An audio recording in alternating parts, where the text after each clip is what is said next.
Hello po mga kababayan, kamusta po kayo? Sana po nasa maayos po kayong kalagayan.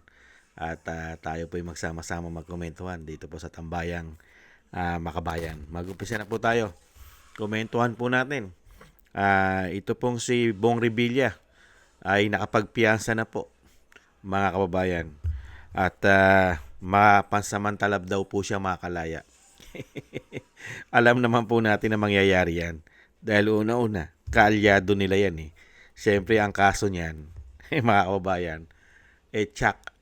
Tsak naman ang kaso niyan ay malulusutan. Hindi kaya, ito po, umpisa na po natin at komentuhan po natin. Pansamantalang nakalaya si dating Senador Bong Revilla Jr. matapos siyang payagan ng Sandigan Bayan 3rd Division na makapagpiyansa sa kasong malversation. Si Revilla po ay una nang nadawit sa manualyang 92.8 million peso ghost flood control project sa Pandibulacan. Pero bago pa ito arestuhin ay agad na itong sumuko noong pong Enero ng kasalukuyang taon. At batay sa paliwanag ng Anti-Graft Court, dahil bigo daw ang prosekusyon na ipakitang malakas ang ebidensyang magpapatunay sa kanyang pagkakasangkot sa kasong malversation. Kunin natin ang live report ni TJ Mendoza. TJ. Alex, tama ka, no? Matapos yung mga ilang araw ng mga bail hearing o yung mga pagdinig nga para payagan makapagpiyansa ito si dating Senator Ramon Bong Revilla Jr. Pinayagan na ng Sandigan Bayan na pansamantala munang makalaya ang senador sa kasong malversation. Ay sa kasalukuyan nasa New Quezon City Jail ang mambabatas o ang dating mambabatas para sa kanyang pag-aasikaso ng release order. Enero ngayong taon nang sumuko si dating Senator Ramon Bong Revilla Jr. sa Camp Crame matapos maglabas ang Sandigan Bayan ng kautusang magpapaaresto sana sa kanya. Nahaharap kasi sa kasong malversation at graft si Revilla dahil so mano'y pagkakasangkot nito sa 92.8 million pesos na halaga ng Ghost Flood Control Project sa Pandibulacan. Pero 6 na buwan pa lang ang nakalilipas. Matapos makulong ang senador, pinayagan ng Sandigan Bayan 3rd Division na makapagpiyansa ang senador sa kasong malversation. 1 million pesos ang halaga ng piyansa na binayaran agad ng kampo ni Revilla. Pansamantala munang makakalaya ang senador habang dinidinig ang kaso nitong malversation at graft. Una na siya nakapagpiyansa sa kaso nitong katiwalian. Ayon sa Anti-Graft Court, granted ang petition for bail ni Revilla dahil bigo ang prosekusyon na ipakitang malakas ang ebidensyang magpapatunay sa pagkakasangkot nito sa kasong malversation. Pero kung si Revilla pinayagan, mananatili naman sa piitan ng mga kapwa-akusado nitong sina former DPWH engineers Bryce Hernandez, JP Mendoza, RJ Dumasig at maging sina Emelita Huat, Juanito Mendoza at Cristina Pineda. Inabot lang ng halos 10 minuto ang pamamalagi ni Revilla sa Sandigan Bayan. Nakita nyo pa mga tambay? Pero yung mga contractors, saka yung empleyado ng DPWH, mananatili po nakakulong. Si Revilla po, kinasuhan po yan ng ombudsman. Hindi ba, Boying? Mahina naman pala ang kinaso. Mahina naman pala ang kinaso kay Bong Revilla. Kaya po, mababasura lang din po pala yan. Kung mahina po ang kaso. Hindi po ba? Nakita nyo po. Sino pa ngayon ang mananagot sa malawak ang korupsyon kaya ng flood control? Mga kababayan, 1 taon na po mahigit ang nakalipas. Natapos na po ang SONA. Ibig sabihin, 1 taon mahigit, wala pong nahuhuli ng mga sangkot sa mga maanumalya na flood control. Kung si Bong Revilla ay mahina ang kaso, di po ba? Di kaya na niya pong lusutan yan dahil mahina po ang ebidensya sa kanya. Sino pa kaya, mga kababayan, sa tingin nyo? Dito lang po ba iikot ang sinasabi nilang malawakang investigasyon? Gumamit pa ng ICI? Gumamit pa ng ICI para makulong at magpasko. Lahat ang sangkot. Napakarami. Pero ito, pagdating po kay Bong Revilla, kaalyado po nila yan. Hindi po ba katikit nila yan? Nung nakaraang halalan, katikit po nila si Bong Revilla. Natalo lang. Kasama sila Pacquiao na natalo. Ngayon, tumagal po na ilang buwan. Sa bandang huli, absuelto po yan kung mahina po ang mga kaso sa kanya. Hindi po ba? Kaya po yung trilyon na hinahanap ng taong bayan na korupsyon at daan-daang bilyon, mawawala lang pala itong parang bula di umano. Dito po sa gobyernong ganitong selective, pagkaalyado, libre, absuelto, di umano. Di ganun din po pala excuse me po. Ganun din po pala mangyayari sa mga kakasuhan daw po nila na malapit na nilang kasuhan. Yung isa pong pinsan, yung pinsan po ng Pangulo na tinatawag na tambaluslos ng Vice President. Di ganito rin po pala magiging pattern nito. Kung ipakulong man nila at kasuhan nila, mahina rin pala. Kasi nakita na po natin ngayon Ano po ang nangyari kay Bong Revilla?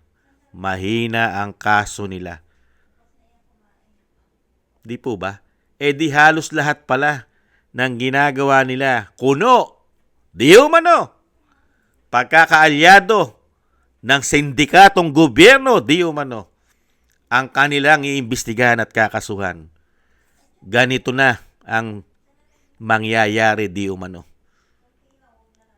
Panandalian lamang kung ipakulong man nila. Habang sila'y nasa kapangyarihan, bibilang ka lang ng buwan, makapagpipiyansa ka na, absuelto ka na. Di kung ganun pala, mga kababayan, kung mismo nga si Jinggoy, ayon kay Jinggoy, malinis siya. At okay siya sa DPWH. At napatunayan din po yan ni Senator Lacson nung siya nag-iimbestiga na walang anomalya si Jinggoy Estrada. Kaya nga po nagpakulong siya dahil alam niya sa sarili niya. Pero, hindi po makapag-bail. Hindi makapagpiyansa. Dahil oposisyon di umano. Nakita niyo po. At lalong-lalo po si Senator Marcoleta, hindi po parte ng flood control ang issue niya. Sinampaan po siya ng plunder. Dahil sa donasyon, may nag-donate sa kanya. Nung campaign money, yung campaign donation. Pero hanggang ngayon, hindi siya nakapagpipiyansa. Mga kababayan, nakita nyo po. Pagka po sa mga oposisyon at sa nagsasabi ng katotohanan, lalong-lalo po pagdating sa malawakang korupsyon, napakabilis po nilang ipakulong at napakahirap bigyan ng bail di umano. Sanay na sanay po mga kababayan na gaguhin at gawin tanga at bobo ang mga Pilipino. Ganito lang po. Ganito lang style ang ibibigay sa taong bayan. Napakaraming pera ang involved sa korupsyon. Magpapakulong ng paisa-isa. Dalawa. Dahil yung isa pinakulong, hindi naman flood control ang issue. Senator Marcoleta. Dalawa ang pinakulong. Si Jinggoy at si Bong Revilla. Maabsuelto pa si Bong Revilla dahil mahina ang kaso. Di umano. Yun na yun. Wala na. Tapos, kung magpapakulong man sila at kakasuhan, kailangan oposisyon. Isang damukal po ang congressman na pinapangalanan, nadidilibiran pa ng maleta. Wala man lang po tayong nababalitaan na sinasampahan ng kaso at iniimbestigahan na ng ombudsman. Bakit kaya? 300 plus ang congressman, representative. 200 plus ang nag-impeach sa Vice President sa House of Representatives. Wala man lang silang anomalya ng korupsyon, lalo sa flood control. Itong 200 plus, unbelievable. At dito po sa 13 senador na sinasabing senador ng administrasyon, di umano. Senador ng Malacanang, wala rin korupsyon. Wala rin. Ibang klase ka, Boying. Kahanga-hanga ka, Boying. Isa kang alamat. Isa pong alamat. na meron pong ombudsman ng Pilipinas sa panahon po na sinasabing may pangulong bangag ayon sa kanyang ate. Talaga pong walang hiyaan na, di umano. Pakapala na po ng pagmumuka. Dahil tapos na po SONA. Natapos na po kasi SONA. Kaya po, back to script. Pagkakaalyado, mga kababayan, madaling maabsuelto. Pagkakailangan pabagsakin, mabilis ipakulong. At nakatutok na po sila ngayon sa pagpapabagsak ng mga kaalyado ng mga Duterte at mismo ang mga Duterte. Lalong-lalo po ang Vice President. Hindi po ba? Yan po mga kababayan.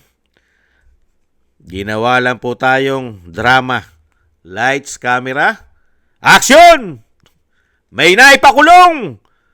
Merong senador, may napapakulong sa korupsyon ng flood control. Pero, magugulat ka pag ibinalita na, mahina po ang kasong magdidiin kay Senator Revilla. Kaya po nakapagpiyansa. Unbelievable. Pambihirang buhay yan. Paano kaya natin mababawing muli ang trilyon at daan-daang bilyon na pera ng taong bayan at isang damukal pa ang inutang nila dyan? Di umano. Pagka ganyan po ang sistema ng paghabol sa korupsyon. Ang gusto po nila ay kalimutan na lang po ng taong bayan ang nangyaring pagnanakaw sa kanila pong termino. Kailangan po ay dalin po lahat ang issue sa mga Duterte at kaalyado nito. Hindi po tanga ang mga Pilipino. Nasaan ang pera ng taong bayan? Naki Jinggoy lang ba lahat? Si Jinggoy lang ba lahat ang nagnakaw? At ito pong mga DPWH engineer? At ito pong mga contractors, sila lang ba ang mga nagnakaw? Wala bang mga politiko, mga congressman, senador? Wala bang pangulo?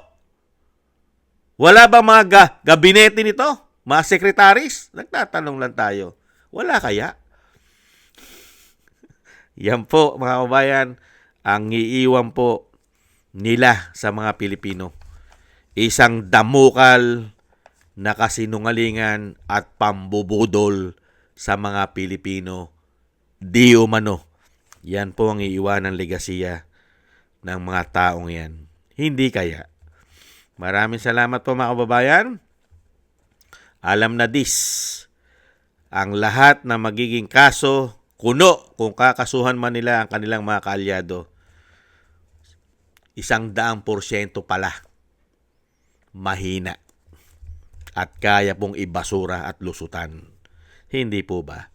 Muli po, maraming salamat po sa inyo sa nagusto po natin Tambayang Makabayan sa YouTube at TikTok. At ganoon din po sa ating sa inyo po mga nagko-comment, like, share, subscribe at patuloy po nagsusubscribe. Maraming salamat po. Shoutout po sa inyo lahat. At shoutout din po sa inyo lahat sa mga nagbibigay po ng tulong at biyaya. Maraming salamat po sa inyo. Shoutout po sa inyo lahat. At ingat-ingat po kayo sa inyo po mga paggawa at God bless po sa inyo lahat. Muli po, tiis-tiis lang po tayo mga kabayan. Ingat-ingat po kayo. Bye-bye.